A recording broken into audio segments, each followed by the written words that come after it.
Son nom soit béni pour ces instants. Voilà, nous allons laisser la place tantôt à la parole de Dieu qui nous sera apportée par notre pasteur invité. On est heureux d'accueillir, il est venu tout seul, pasteur Joseph Désiré Mial, qui sert le Seigneur dans la ville d'Angoulême, la ville de Bédé. Il est aussi le président de l'action missionnaire des Assemblées de Dieu de France. Voilà, je laisse la place à Joseph, que Dieu puisse le bénir, le conduire pour ces instants. Et sens-toi libre, tu es à la maison. Voilà, amen. Voilà, sincèrement, du fond de mon cœur, il y a beaucoup de sentiments qui sont mélangés. À la fois une véritable émotion de me retrouver ici, dans ce cadre, dans cette ville, dans cette église, l'église de Dieu dans la ville du Havre. Ça me parle. Et j'ai béni le Seigneur. Depuis maintenant plus de 25 ans que j'exerce le ministère, je n'avais jamais eu cet honneur de venir ici, en Normandie de façon générale. Et la première église qui m'accueille, c'est l'église du Havre. Que Dieu soit béni. Et j'espère revenir, pas uniquement ici, mais aussi dans d'autres villes de la Normandie, qui a été quand même le bastion, qui a été le berceau des Assemblées de Dieu de France. Et ça, nous ne voulons jamais l'oublier. Nous connaissons nos racines. On ne veut pas vivre uniquement de racines. Mais il ne faut pas non plus oublier ces racines. On a aussi des ailes, alléluia, que nous déployons sur le regard de notre Dieu. Je suis touché par l'invitation de votre pasteur. Le pasteur Gilbert Douago, c'est vrai que c'est un ami.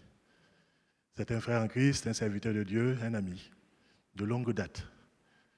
Dieu est grand, alléluia. Il est au-dessus de toutes nos pensées. Il est au-dessus de toutes nos perspectives. Il est au-dessus de tous nos projets. Ce matin, je vais vous faire une visite guidée d'une église qui ressemble à celle du Havre, me semble-t-il. Mais ce sera une visite gratuite. Vous savez pourquoi je parle de gratuit? Parce que de plus en plus, il m'est arrivé, dans mes moments de vacances, d'aller dans certains endroits, et même dans les édifices religieux, parfois c'est devenu de plus en plus payant. Moi, j'ai découvert cela à mon grand étonnement. Je ne vais pas forcément citer exactement les églises que j'ai visitées à ce moment-là, mais j'ai été à Barcelone. Il y a un endroit où il faut payer pour entrer dans un édifice très célèbre à Barcelone. J'ai été à Antwerp, pas très longtemps, en Belgique aussi en vacances. Et là, dans cette ville d'Antwerp, il y a une église qui est tapissée avec toutes sortes à l'intérieur de tapisseries faites par un très grand artiste. Et pour pouvoir entrer dans cette église-là, il faut payer aussi. Alors j'étais un peu étonné. Et j'ai été aussi en France, dans le sud de la France très récemment, et dans un cadre assez particulier, parce que je suis très curieux pour visiter souvent les édifices religieux. Je ne fais pas que ça pendant mes vacances. Mais il m'arrive aussi de temps en temps de regarder les édifices religieux. Et un troisième édifice, là aussi c'était payant. Bon, j'étais quand même surpris. Je me suis dit quand même de plus en plus les choses se payent, même pour visiter des endroits comme cela. Ce matin, la visite que je vais vous proposer sera une visite gratuite.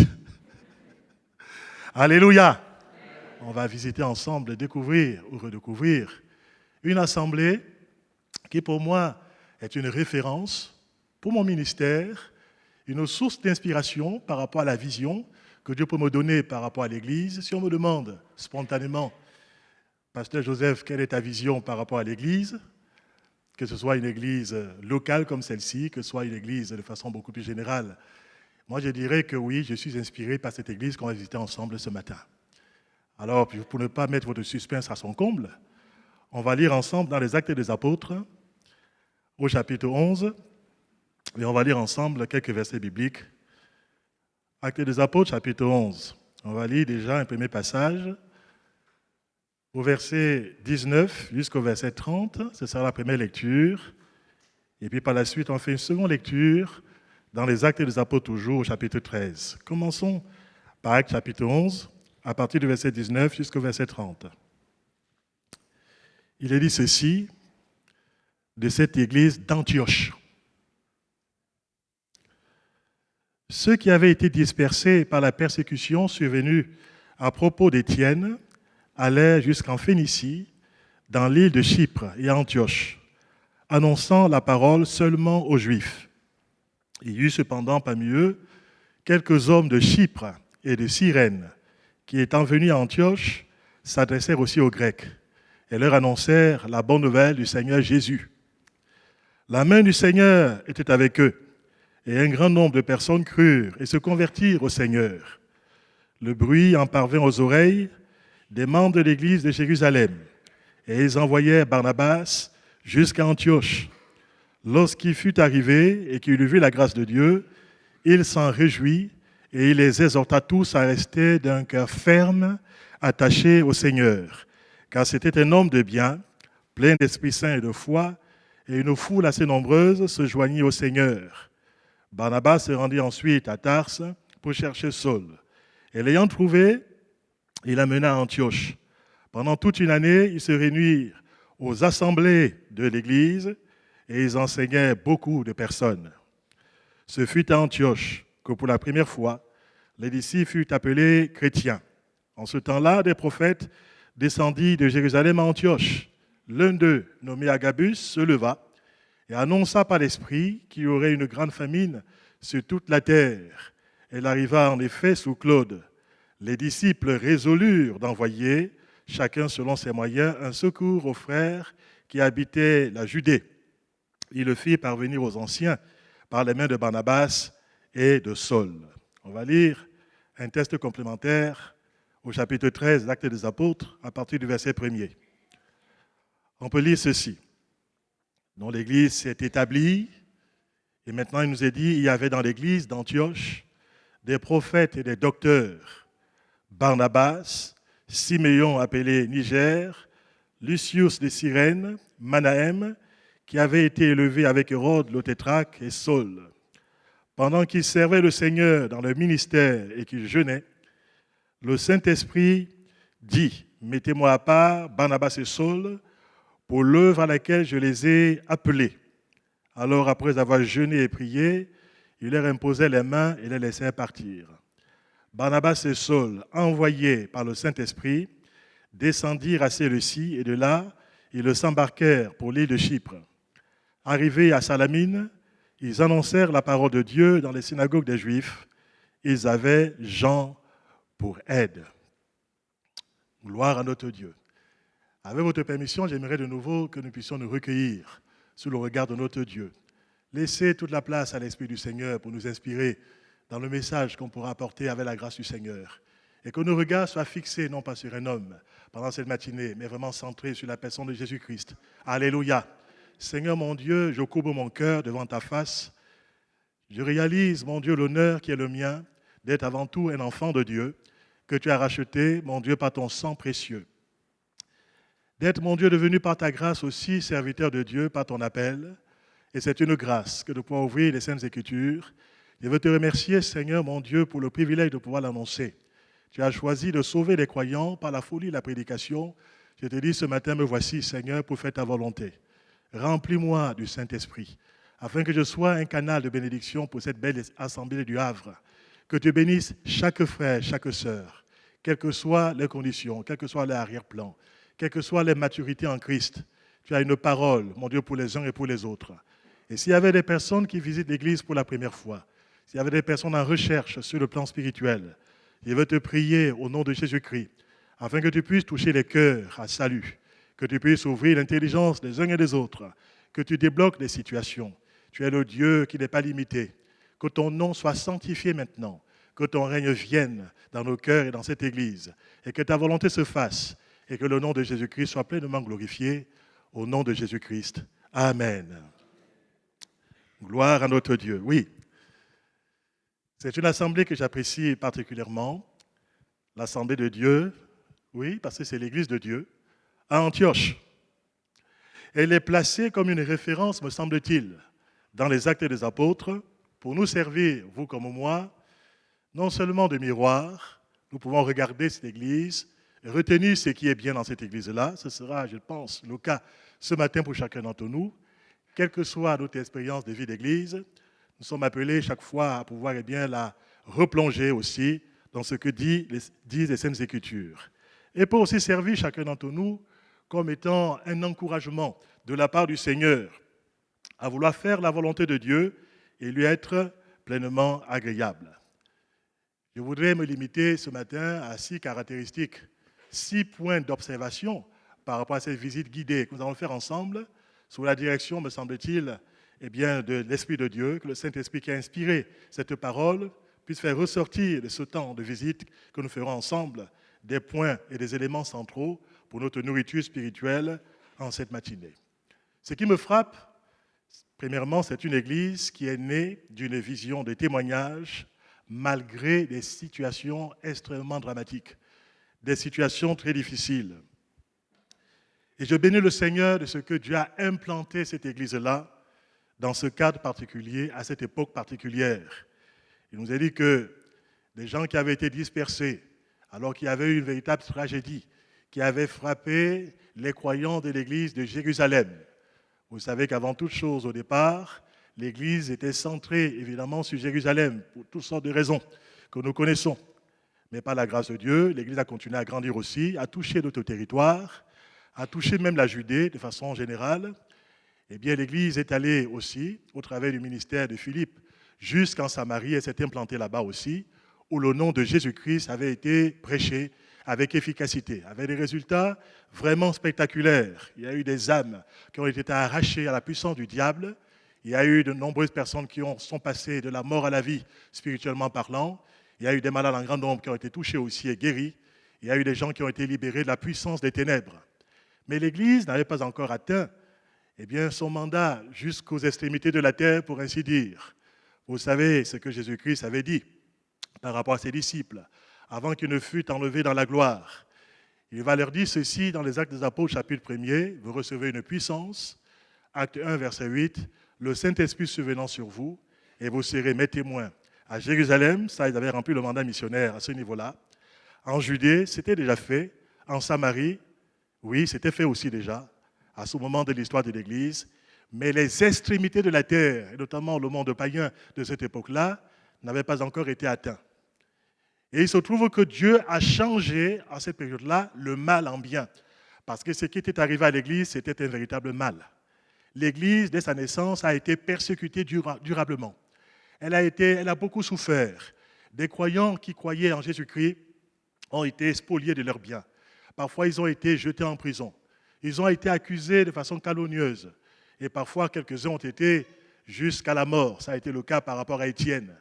Cet homme qui était rempli de potentiel, cet homme qui était rempli du Saint-Esprit et de foi, cet homme qui a exercé un ministère assez particulier là-bas à Jérusalem, parce que cet homme a été mis à mort. C'était, je pourrais dire, le comble finalement par rapport à cette période de tragédie, de persécution par rapport à l'Église naissante. C'est comme si ce bébé qui était né, le diable voulait complètement l'étouffer, voulait le faire mourir. Et ça, c'était une réalité sur le plan spirituel. L'Église, par la suite, a été sévèrement persécutée. Et il nous a dit qu'en dehors des apôtres qui sont restés à Jérusalem, la majorité des croyants se sont dispersés dans toutes sortes de contrées. Ils se sont dispersés, ils sont partis un peu partout. Et il nous a dit que le fruit de cette dispersion, ça a été par la suite une bonne nouvelle, non pas que la persécution fût une bonne nouvelle, parce que Dieu n'est pas l'auteur du mal. C'était le diable qui était derrière ces persécutions. Mais Dieu est capable de changer même le mal en bien. C'est ce qu'il a fait par rapport à cette église-là.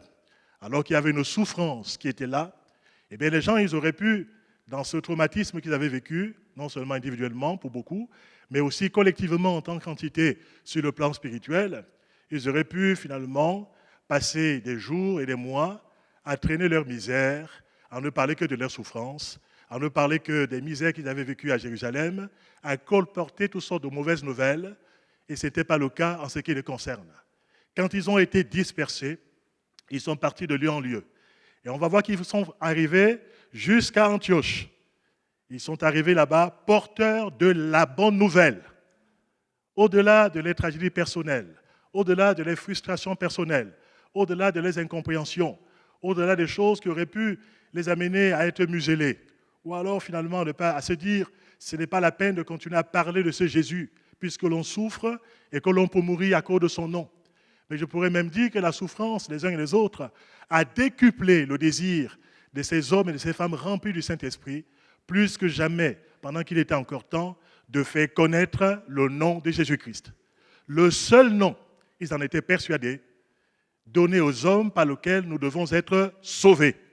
Ce nom était le seul nom pour pouvoir sauver les Juifs, pour pouvoir sauver tous ceux qui habitaient en Judée, tous ceux qui étaient en Samarie, mais c'était le seul nom donné aux hommes aussi pour pouvoir toucher à salut des personnes dispersées jusqu'aux extrémités de la terre, y compris bien sûr jusqu'à Antioche. Quand ils sont allés à cet endroit, il nous a dit qu'ils ont témoigné. Et ils ont témoigné. La bonne nouvelle de l'Évangile concerne une personne. Et j'ai béni le Seigneur pour le choix des chants ce matin, qui étaient des chants centrés sur la personne de Jésus-Christ et sur son œuvre. Quand on chante ce genre de chants, c'est vrai qu'on ressent, pas uniquement émotionnellement, mais aussi spirituellement, on ressent la présence de Dieu, l'onction du Seigneur, parce que l'on sait qu'on est en train de proclamer le nom de Jésus-Christ qui est au-dessus de tout autre nom. Et qu'en son nom, tout genou fléchit. Alléluia. Et quand le nom de Jésus a été colporté, parce qu'ils le portaient dans leur cœur, ils avaient même été marqués par une rencontre décisive dans leur propre vie, sur le plan spirituel.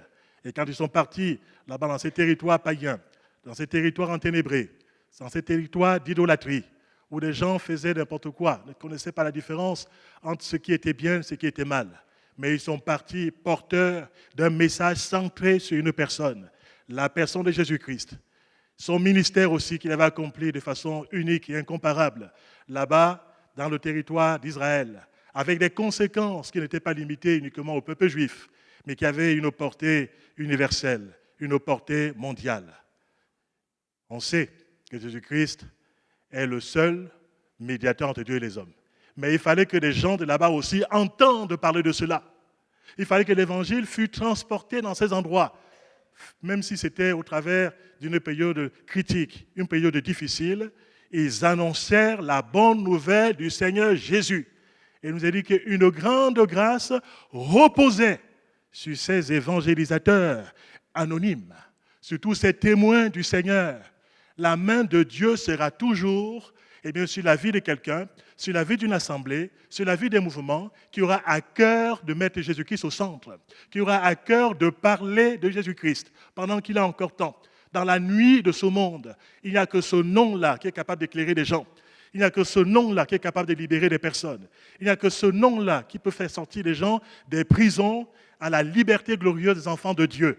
Le nom de Jésus doit être connu, il doit être reconnu, il doit être prêché. Son œuvre doit être mise en avant. Alléluia.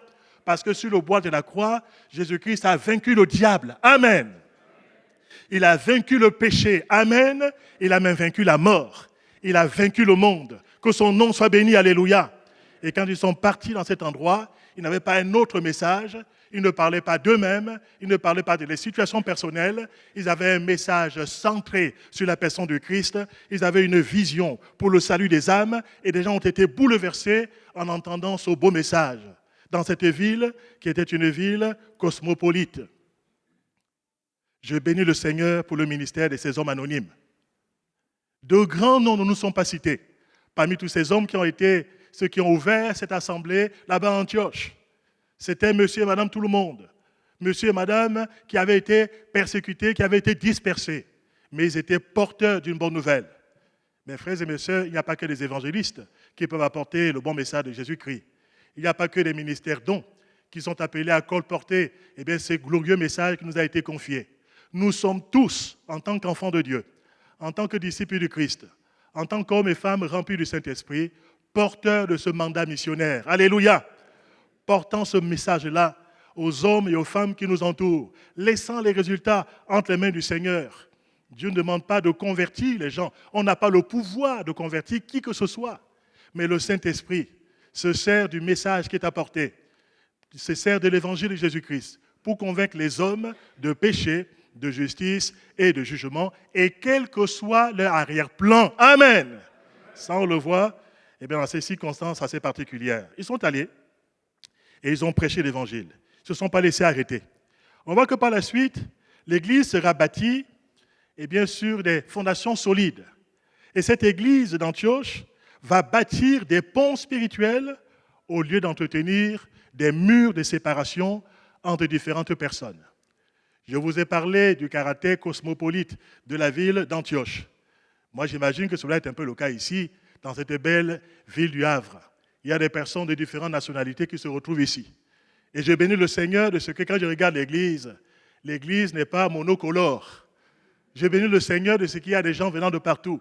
Je suis persuadé que si je posais la question par rapport aux nationalités originelles des uns et des autres, je serais peut-être certainement surpris qu'il y a ici dans cette belle assemblée des gens venant de différentes nationalités, ayant différents arrière-plans, que ce soit sur le plan national, que ce soit sur le plan culturel, que même sur le plan religieux. Et ce qui est extraordinaire avec l'Évangile, c'est que l'Évangile ne concerne pas uniquement une catégorie de personnes. L'Évangile bouleverse les cœurs, quel que soit notre arrière-plan. Alléluia. Quand l'Évangile a été prêché, il n'a pas été prêché seulement aux Juifs à cette époque-là. Bien sûr que les Juifs se sont tournés vers le Seigneur. Les yeux spirituels se sont ouverts vers celui qui avait été crucifié. Ils ont reconnu en lui le Messie tant attendu. Il a fallu pour cela une action du Saint-Esprit qui les amène à cette révélation sur le plan spirituel. Ils se sont convertis. Mais Dieu avait aussi un message pour les Grecs. À cette époque, la société était un peu, pour ainsi dire, cloisonnée entre deux mondes que tout opposait, que ce soit par rapport à leur histoire, que ce soit par rapport à leurs mœurs, que ce soit par rapport à leur arrière-plan sur le plan religieux, que ce soit par rapport même à leurs apports sur le plan intellectuel, le monde gréco-romain d'un côté, mais aussi le monde finalement juif de l'autre côté. Et l'Évangile a la puissance de renverser tous les murs de séparation. Et l'Église de Dieu, elle naît dans les endroits, on pourrait se dire, avec tant de séparation, avec tant de compartimentation dans la société, après tant de fractures, que ce soit des fractures culturelles, des fractures raciales, des fractures générationnelles. Avec toutes ces fractures, ce qui est merveilleux et ce qui me touche et qui me bouleverse, c'est que Dieu est capable d'attirer ainsi les hommes et les femmes en les arrachant à l'aveuglement spirituel, en les arrachant de la boue du péché. Il les sort de ce monde perdu, de ce monde de pécheurs, parce que ce qui rassemble les êtres humains, qu'ils soient grecs ou qu'ils soient romains ou qu'ils soient juifs, qu'ils soient aujourd'hui européens, qu'ils soient américains, qu'ils soient africains, qu'ils soient asiatiques, de quelque endroit où ils se trouvent, ce qui nous rassemble tous, c'est que nous sommes tous des pécheurs, par nature et par habitude. Nous sommes tous fondamentalement privés de la gloire de Dieu. Voilà ce que nous sommes de par notre condition. Nous sommes rassemblés ainsi en tant qu'êtres humains, sans qu'on ait le Christ, nous sommes sous l'empire du péché. Nous sommes contrôlés par le diable, qu'on puisse l'admettre ou pas, c'est quand même la réalité sur le plan spirituel.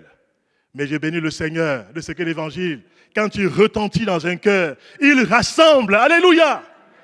Et l'église d'Antioche, c'est une église qui rassemble. Dans cette église d'Antioche, on va voir des hommes qui ont été rassemblés. On voit donc là, alors qu'il y avait des murs auparavant, cette entité nouvelle, cet homme nouveau appelé l'église de Dieu, elle est née dans ce cadre-là. Désormais, il n'y a plus ni juif ni grec. Bien sûr, ils le sont de par la nature, mais par la grâce de Dieu, ils sont devenus tous enfants de Dieu. Et Dieu ne fait plus de discrimination entre les uns et les autres. Dieu ne fait pas de favoritisme entre les gens qui viennent pourtant d'arrière-plans différents. Le Seigneur les rassemble et le Seigneur les embrasse dans son amour. Alléluia. Car Dieu a tant aimé le monde qu'il a donné son Fils unique, afin que quiconque croit en lui ne périsse point, mais qu'il ait la vie éternelle. Et l'Église de Dieu est appelée non pas à entretenir des murs de séparation. Jamais, parce que ces murs ont été renversés par la croix de Jésus-Christ. Il a renversé les murs de séparation. Il a renversé les murs d'inimitié. Et il a décidé de pouvoir, dans son amour, faire une entité nouvelle qu'on appelle l'Église, qui est un puzzle étonnant. Alléluia! Un puzzle multigénérationnel, un puzzle multiculturel, un puzzle multinational. Et je pourrais multiplier toutes ces barrières qui ont été renversées par la croix de Jésus. Alléluia! Et je pourrais saluer ainsi le mystère de l'Église, caché de tout temps en Dieu et qui aujourd'hui est révélé. Quand je vois des enfants du Seigneur ici, quand je les vois partout dans le monde, parce que Dieu m'accorde la grâce aujourd'hui d'aller dans certains endroits. Je n'aurais pas rêvé un jour de pouvoir y aller. Mais par sa grâce de Dieu, de par les fonctions que j'ai aujourd'hui, le Seigneur me permet de pouvoir visiter d'autres peuples, d'aller dans différents endroits, et de voir que le Seigneur ne fait pas de favoritisme, que le Seigneur attire les hommes et les femmes. Le Seigneur les ajoute à son Église, alléluia. Et il a fait de grandes choses en ce temps-là dans la ville d'Antioche, comme il a fait ici de grandes choses dans la ville du Havre, depuis tant et tant de générations. Que le nom du Seigneur en soit béni. Amen. Gloire à notre Dieu. Oui, dans l'Église de Dieu, il n'y a plus désormais ni juif, ni grec, ni esclave, ni libre, ni homme, ni femme, ni ceci, ni cela. Nous sommes par la grâce de Dieu une Église unie sous la bannière de l'amour de notre Dieu et qui a les regards fixés sur la personne de Jésus-Christ, notre puissant Rédempteur. Que son nom soit béni. Amen. Quel puzzle étonnant aux yeux du monde. Oui, c'est vrai que l'Église étonnera toujours ce monde. Dans un monde, il y a tellement de barrières, il y a tellement de fractures, il y a tellement de choses qui veulent opposer les êtres humains les uns aux autres aussi. Quand on regarde l'Église de Dieu, on est émerveillé par la sagesse infiniment variée de notre Dieu. On est touché, bouleversé dans son cœur de voir cet amour du Seigneur, alléluia, qui nous appelle à lui. Cet amour du Seigneur qui nous attire à lui. Cet amour du Seigneur qui rassemble son Église. Et quand on loue le Seigneur ici-bas sur la terre en tant qu'Église, je pourrais dire que déjà on a une anticipation de la gloire qui nous attend dans le ciel. Parce que dans le ciel, alléluia, et je le regarde dans les actes, je regarde dans l'Apocalypse, il nous a dit plusieurs fois qu'ils vont louer le Seigneur. Il y aura un cantique qui sera en l'honneur de l'agneau de Dieu qui a racheté par son sang les hommes de toute langue, les hommes de tout peuple, de toute nation, qui a fait d'eux un royaume et des sacrificateurs pour Dieu son Père, et ils régneront. Alléluia. Merci au Seigneur. Déjà ici-bas sur la terre, nous vivons quelque part les prémices, les avant-goûts de ce qui nous attend dans la présence du Seigneur pour toute l'éternité. Une foule nombreuse, une foule compacte d'hommes et de femmes qui auront entendu l'Évangile, qui se seront convertis à Dieu, qui auront eu foi dans la personne de Jésus-Christ et qui auront été ajoutés au fur et à mesure dans l'Église de notre Dieu. Troisième caractéristique de l'Église, oui, elle était née d'une vision d'évangélisation. Elle était aussi une Église qui bâtit des ponts spirituels au lieu d'entretenir des murs de séparation. Troisième point d'observation dans cette église d'Antioche, je constate la qualité de la vie de disciples de ces personnes qui sont devenues enfants de Dieu et disciples de Christ. Il nous est dit au verset 26 d'un passage que l'on a lu, acte 11, « Ce fut à Antioche que pour la première fois, les disciples furent appelés chrétiens. » Ça ne veut pas dire qu'il n'y avait pas de chrétiens ailleurs. Mais cette étiquette-là, de façon assez paradoxale, a été adressée à ces disciples d'Antioche. Il y avait déjà des disciples à Jérusalem. Il y en avait déjà dans la Judée.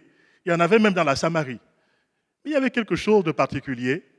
Ces croyants d'Antioche, ils sont appelés christianoi, des gens qui regardaient finalement cette entité nouvelle qui était là, étaient émerveillés. Ils avaient entendu parler certainement de Christ d'une manière ou d'une autre, puisque l'évangile leur avait été annoncé. Et ils ont dû finalement se faire un point de relation entre ce qu'ils ont entendu parler de Christ et la réalité concrète de la vie de ses disciples. Et c'est eux, finalement, qui ont appelé les disciples chrétiens, christianoi, des petits Christ, des personnes qui reflètent la personne de Jésus-Christ. Il y avait certainement, dans le mot christianoi, qui veut dire les honteux, qui veut dire les pommadés, il y avait là certainement une allusion à l'onction qui semblait caractériser ces premiers disciples. Il y avait certainement au sein de cette église une vie de l'esprit authentique. Il y avait certainement l'exercice de toutes sortes de charismes sur le plan spirituel, comme on va le découvrir d'ailleurs dans Actes chapitre 13. C'était les croyants qui étaient remplis du Saint-Esprit. Et ça, les gens pouvaient constater cette réalité. Ils pouvaient être frappés de voir la différence entre ces croyants-là et les gens du monde. Il y avait cette onction qui faisait la séparation entre ces disciples et les autres personnes qui n'appartenaient pas à Dieu. Oui, ils ont constaté que ces hommes et ces femmes reflétaient la vision de notre Seigneur Jésus-Christ. Mais je pense qu'au-delà de cela, de ce côté charismatique, de l'action du Saint-Esprit dans la vie de ses disciples, il y avait aussi certainement le fruit de l'Esprit. Parce qu'il n'y a pas que le charisme, mais il y a aussi le fruit. Et le fruit devait être visible aussi dans la vie de ces croyants. Un fruit est visible. Parfois, vous savez, j'ai des arbres dans mon jardin, par la grâce de Dieu. Et parfois, il m'arrive, surtout en période de l'automne, de ne pas trop savoir exactement la nature de ces arbres. Je me dis, est-ce que c'est un péché? Est-ce que c'est un pommier? Est-ce que c'est... Enfin, je ne suis pas très fort, je reconnais, en tant que jardinier. Mais par contre, quand arrive le bon moment et que je vois le fruit, là, à ce moment-là, effectivement, je constate que cet arbre qui paraissait être un peu insignifiant, qui était complètement dénudé pendant l'automne, eh bien, cet arbre-là, finalement, il a donné des fruits que je peux constater. Et pour nous, le fruit de l'esprit en nous, amen, se constate. Le fruit de l'esprit en nous se goûte. Amen. Le fruit de l'esprit en nous manifeste l'amour, il manifeste la joie, il manifeste la paix, il manifeste la bonté, il manifeste la fidélité, il manifeste la bénignité, il manifeste la maîtrise de soi, il manifeste tout ce fruit qui est décrit dans Galates chapitre 5. Et des gens, quand ils voyaient vivre cette communauté, ils voyaient l'expression aussi du fruit de l'esprit dans leur rapport interpersonnel. Des gens pouvaient dire, venez goûter à ces fruits que nous voyons de l'œuvre de Jésus-Christ dans la vie des uns et des autres. Parce que le fruit de l'esprit n'est rien d'autre que la reproduction dans notre cœur de la nature de Jésus-Christ, la nature morale de notre Seigneur Jésus-Christ. Et c'est le Saint-Esprit seul qui peut le produire dans un cœur. Cela est miraculeux. Alléluia! Il nous donne sa joie, mais en période difficile. Il nous donne sa paix quand le monde s'agite et s'affole. Quand les gens sont là, se posant des questions par rapport à leur avenir, eh bien, l'Esprit de Dieu en nous dit, reste en paix. Dieu est au contrôle de tout. Alléluia! Et la paix de Dieu qui ne suit pas toute intelligence, garde nos cœurs et nos pensées en Jésus-Christ. Que son nom soit béni. Amen. Oui, ce fruit était visible. Et les gens ont pu se dire, mais ces gens, ce sont des christianoïs. Ils sont différents. Ils ont une marque de Christ dans la vie, eh bien, qui peuvent exprimer ainsi. Et ma prière, c'est que dans nos églises de plus en plus, quand les gens viennent nous visiter, quand les gens sont de passage, quand nous sommes au contact des uns et des autres, que nous puissions eh bien, manifester ce fruit de l'esprit, que nous puissions être de ceux qui eh bien, laissent des traces de leur onction sur le plan spirituel, dans les contacts des uns et des autres, et qu'à toutes ces réalités, les gens reconnaissent que nous sommes vraiment eh bien, disciples du Christ. Amen. Vous savez, Jésus avait dit, par exemple, dans Jean 13, verset 35, il a dit, aimez-vous les uns et les autres, à ceux-ci tous reconnaîtront que vous êtes mes disciples si vous avez le fruit de l'esprit. En l'occurrence, si vous avez l'amour les uns pour les autres. Et j'ai béni le Seigneur. Nos églises, ce sont des églises qui sont animées par le Saint-Esprit. Mais ce sont aussi des églises où on veut voir l'éclosion.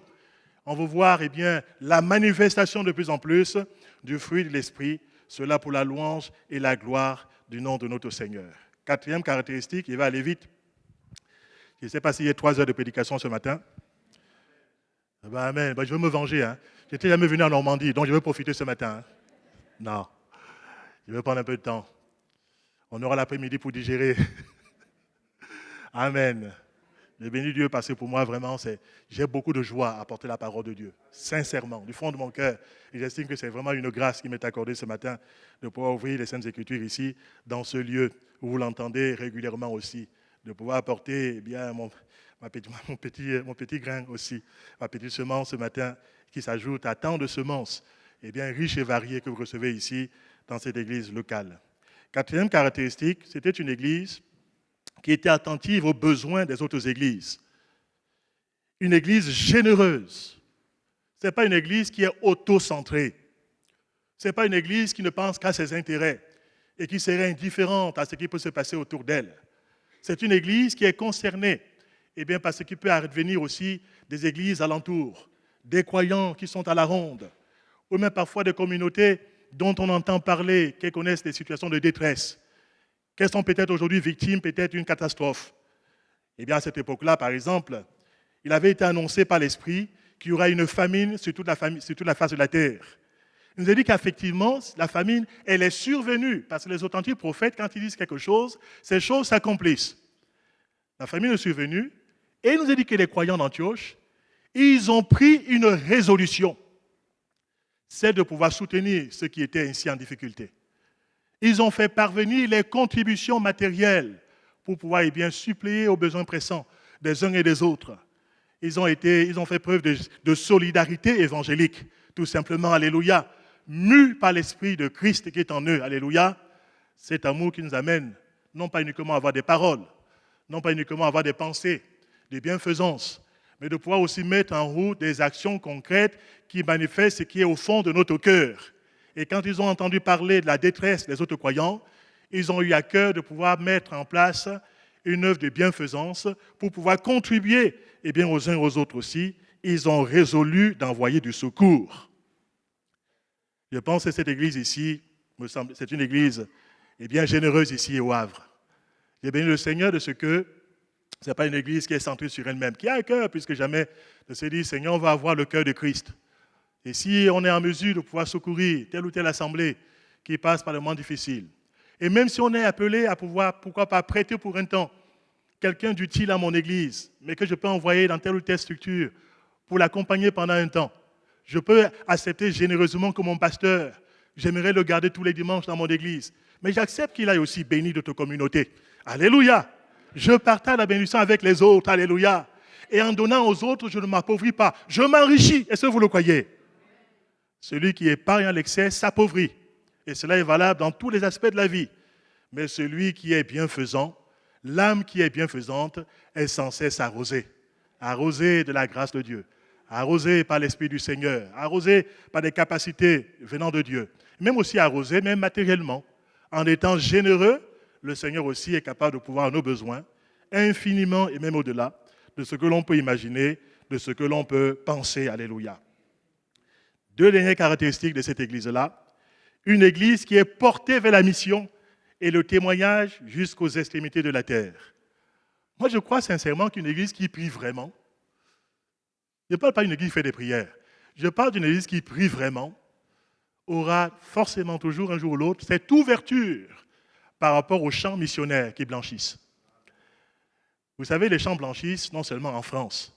Je suis d'accord qu'il y a vraiment pas mal d'endroits en France qui doivent encore être touchés par la grâce de Dieu, où il faut faire des efforts d'évangélisation, des efforts d'implantation par rapport aux églises, et qu'il faut soutenir l'action missionnaire intérieure en France, qu'il faut donner des ressources, qu'il faut prier qu'il y ait des ouvriers. Il faut prier surtout que les croyants dans les églises prennent leurs responsabilités, qu'ils aient à cœur déjà de faire connaître autour d'eux, de rayonner avec l'annonce de la bonne nouvelle de l'Évangile.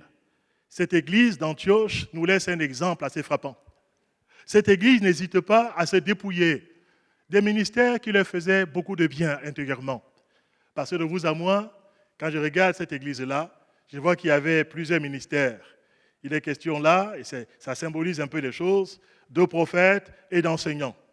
C'était des personnes qui étaient là et l'église était bénie avec ces ministères. Il nous a dit que l'église est dans la prière avec ses conducteurs spirituels. Ils sont dans la prière, ils cherchent la face de Dieu. Et le Seigneur parle à une église qui prie. Et pendant que l'église cherche la face du Seigneur, en accomplissant la vocation qui est la sienne en tant que maison de prière, mais pour toutes les nations, le Seigneur ouvre les yeux plus que jamais à cette église-là. Mettez-moi à part Paul et Barnabas pour l'œuvre à laquelle je les ai appelés. Pendant un temps, ils ont été appelés par le Seigneur auparavant et ils ont exercé le ministère librement dans cette église d'Antioche. Ils ont été en bénédiction à ces croyants, à ces assemblées. Et je bénis le Seigneur pour le ministère extraordinaire qu'ils ont pu exercer en ce temps-là dans cette église. Le Seigneur choisit dans cette équipe pastorale 2 personnes que l'église aurait pu garder en se disant, mais quand même on se fait du bien avec le frère Paul, avec le pasteur Barnabas, avec ses exhortations, Paul et ses enseignements. On serait tellement heureux qu'il reste dans notre église, qu'on se le garde jusqu'à la retraite. Mais il se trouve que le Saint-Esprit avait aussi d'autres priorités. Et que sans dépouiller, parce que vous avez dit, celui qui donne, le Seigneur pourvoit. Sans se dépouiller, d'accord, ils ont fait un effort. Mais regardez, ils ont surtout obéi au Saint-Esprit. Il n'y avait pas une obligation. Le Saint-Esprit peut nous parler, on peut refuser d'écouter la voix de l'Esprit. Voilà pourquoi il n'y a jamais un côté contraignant, même dans les dons spirituels. Dieu nous parle tantôt d'une manière, tantôt d'une autre, mais il ne nous contraint pas à obéir. Il peut nous indiquer une chose à faire, mais on peut dire non, je ne le fais pas maintenant, ou je le ferai plus tard, ou alors je ne le ferai jamais. Cette église avait un cœur ouvert, le Saint-Esprit leur parle, je ne sais pas exactement comment ça s'est passé, dans ce moment de culte, peut-être par l'expression d'un don spirituel tout simplement, authentique, et que les gens ont reconnu la voix de l'Esprit. Même après l'avoir reconnu, il nous a dit, ils ont quand même encore examiné les choses. Et ils ont prié. Ils ont eu la certitude. Et par la suite, ils ont donné pour la mission. Ils ont donné pour la mission. Il nous a dit que Paul et Barnabas sont envoyés par le Saint-Esprit. Mais ils avaient aussi été envoyés par l'église d'Antioche. Il y a donc un double envoi. Il y a une église qui est soumise au Saint-Esprit. Il y a une église qui est ouverte aux directives de l'Esprit. Il y a une église qui est obéissante aux impulsions spirituelles que l'Esprit peut témoigner en son sein. Et une église qui met en application les paroles de l'Esprit. Et je bénis Dieu par rapport à cela. Une église missionnaire, dans le sens le plus large, à l'intérieur des frontières nationales, comme à l'extérieur, sans qu'il y ait un ordre de priorité. Du moins, sincèrement, c'est ce que je pense, et c'est la vision que je partage. Il n'y a pas un ordre de priorité. Le Seigneur veut autant le salut des âmes en France qu'il le veut jusqu'aux extrémités de la terre. Et cela en même temps. Cela en même temps. Il ne va pas dire, quand la France sera complètement évangélisée et que toutes les villes et les villages de France et que tous les habitants se seront convertis, à ce moment-là, vous partirez plus tard dans d'autres contrées. Non, c'est en même temps. Cet appel missionnaire, ce mandat missionnaire nous oblige devant Dieu à avoir les yeux ouverts, au loin comme auprès, en même temps, avec la même intensité, avec le même désir de voir des hommes et des femmes arrachés aux ténèbres, que ce soit auprès, que ce soit au loin, et donnant les mêmes moyens, que ce soit des moyens matériels, que ce soit des moyens humains, que ce soit toutes sortes de contributions, pour que l'œuvre de Dieu puisse s'accomplir jusqu'aux extrémités de la terre, évidemment, dans notre Jérusalem aussi, bien évidemment. Dernière chose, pour conclure ce message, j'ai béni Dieu pour la diversité des ministères dans cette Église. C'est vraiment mon rêve que dans chaque assemblée, comme ici au Havre, vous soyez enrichis par tous ces ministères différents. Déjà, il y a une diversité d'opérations. Moi, je me suis réjoui d'entendre la direction des chants ce matin, de voir les qualifications et les dons qu'il a répandus dans cette Église. Tous ces hommes et ces femmes qui peuvent nous bénir. Alléluia. J'espère que vous ne serez pas en train de dire, moi, je suis une telle qui a dirigé les chants aujourd'hui et pas du frère un tel qui a fait les chants la fois passée. Considérez cela que ce sont des bénédictions de Dieu pour l'Église locale. Amen. Vous n'allez pas dire, moi je suis de Paul, moi je suis d'Apollos, moi je suis de Céphas. Franchement, ces guéguerres, eh bien je pourrais dire un peu particulières, devaient disparaître dans nos cœurs. Des serviteurs et des servants de Dieu, ce sont des dons de Christ à l'Église. Et vous avez des dons, on les reçoit avec action de grâce. Et ils sont complémentaires. Ils n'ont pas forcément la même personnalité. Ils n'ont pas forcément le même type de ministère. Ils n'ont pas la même façon de s'exprimer. Ils n'ont peut-être pas le même arrière-plan. Mais le Seigneur les a placés dans l'Église. Le Seigneur, dans leur diversité, en fait une unité sur le plan spirituel. Ces ministères sont là, ils travaillent ensemble. Personne ne tire la couverture de son côté. Ils travaillent ensemble. Ils ont le même objectif. Ils se donnent la main d'association. Et l'Église va de l'avant avec des ministères qui donnent la main d'association, qui travaillent ensemble pour la gloire du Seigneur. Il n'y a rien de mieux pour rassembler une Église que d'avoir cette vision missionnaire, cette vision centrée sur la personne du Christ. Là, on peut travailler ensemble. On peut oublier ce qui fait nos différences. Et quand il y en a, on peut dire que ces différences sont plutôt des complémentarités et qu'elles servent à l'édification de l'Église. Que la diversité des opérations dans une Église ne sont pas là pour pouvoir exalter l'un au détriment de l'autre, pour pouvoir faire valoir l'un et rabaisser l'autre, mais que par la grâce du Seigneur, ça fait partie des grâces que Dieu accorde à l'Église locale et à l'Église de façon générale. Alléluia. Et là-bas, à Antioche, je l'avais bien compris. Il y avait une différence de génération dans cette même église-là, y compris dans les ministères. Il y aura des jeunes pasteurs, comme Saul, au départ, que Barnabas ira chercher. Il y aura des gens un peu plus aguerris comme Barnabas. Il y avait d'autres gens qui étaient là, venant de différents endroits, avec des ministères complémentaires, et le Seigneur fera qu'ils soient en bénédiction à l'église locale. Réjouissez-vous devant Dieu de la richesse et de la variété de ces opérations. Bénissez le Seigneur pour la complémentarité des ministères dans l'église de Christ. Alléluia.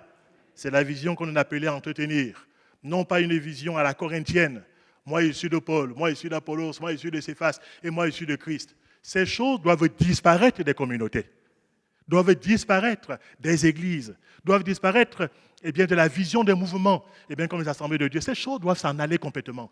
Ces ministères qui sont si différents, le Seigneur les a placés dans le pays. Alléluia. Le Seigneur leur a donné des capacités pour que l'œuvre de Dieu puisse aller de l'avant. Alors que j'ai fini ma visite avec vous de cette église magnifique que moi j'aime beaucoup personnellement, une église qui m'inspire, Je vous ai dit, c'est gratuit, hein, la visite ce matin. Donc, voilà, pas de remerciements, pas d'argent derrière par rapport à cela. Non, non, non. On a visité ensemble cette église magnifique, cette église qui m'enthousiasme. Oui, je suis content de la visiter avec vous. Je veux m'en inspirer quelque part. Alléluia. Je trouve un aliment pour mon âme, une force aussi par rapport à ma foi. Vous allez remarquer que l'emphase n'est pas mise ici sur la taille de cette église.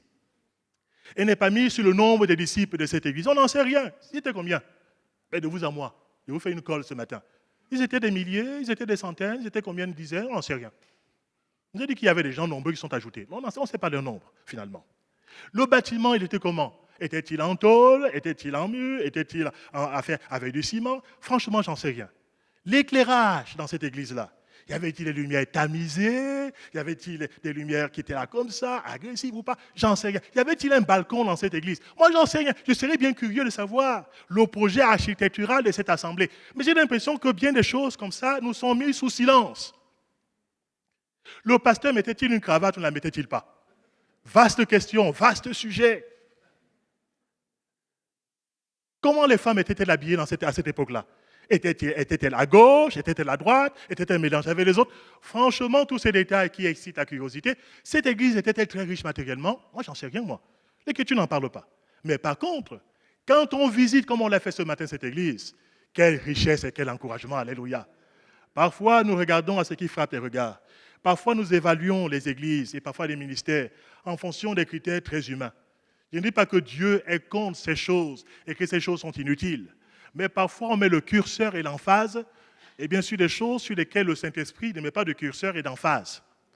Et que le Seigneur nous ouvre les yeux sur la qualité de la vie d'une église, et non pas sur des critères humains. Alléluia. Et que nous puissions travailler à notre église, et bien avec l'action de son Saint-Esprit. Amen.